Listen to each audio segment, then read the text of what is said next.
La scuola, come agenzia educativa, ha il compito e il dovere di educare gli alunni, quindi al rispetto dell'ambiente, ponendo le basi per una cittadinanza attiva e responsabile.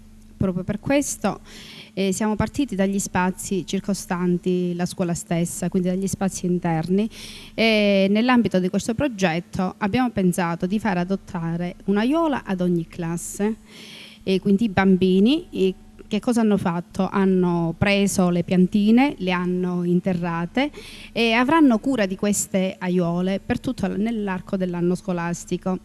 Sono intervenuti pure i genitori aiutandoli quindi a mettere questi vasi all'interno di queste aiuole.